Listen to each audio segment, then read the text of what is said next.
సమయ సద్వినియోగం. నేడు అద్భుతంగా జీవించాలి. అప్పుడు గడిచిన ప్రతిరోజు ఓ తీపి జ్ఞాపకం అవుతుంది. రాబోయే ప్రతి రేపు ఓ ఆశాజ్యోతి అవుతుంది. మన తీరిక సమయాన్ని జాగ్రత్తగా వినియోగించుకోవాలి. ఆ క్షణాలు సానబెట్టని వజ్రాల్లాంటివి. వృధా చేసుకుంటే వాటి విలువను ఎన్నటికీ తెలుసుకోలేం. కానీ మెరుగు పెడితే అవి మన అద్భుత జీవనంలో మిలమిలమని మెరిసే రత్నాలుగా రూపొందుతాయి. ఈ ప్రపంచంలో అతి కష్టమైన పనులు 3 ఉన్నాయి. అవి రహస్యాన్ని దాయడం, గాయాన్ని మరవడం, తీరిక సమయాన్ని సద్వినియోగం చేయటం. పోయిన సంపదను కష్టపడి సంపాదించుకోవచ్చు. మర్చిపోయిన విషయాల్ని మళ్ళీ చదువుకుని జ్ఞాపకం చేసుకోవచ్చు. చెడిపోయిన ఆరోగ్యాన్ని మందులు మరియు మితాహారం ద్వారా బాగు చేసుకోవచ్చు. కానీ వృధా అయిపోయిన సమయాన్ని తిరిగి పొందడం అసంభవం. మనకు అత్యంత అవసరమైంది, మనం అతిగా వృధా చేసేది మన కాలాన్నే.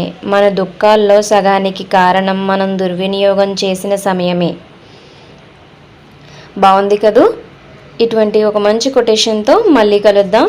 Until then, bye bye.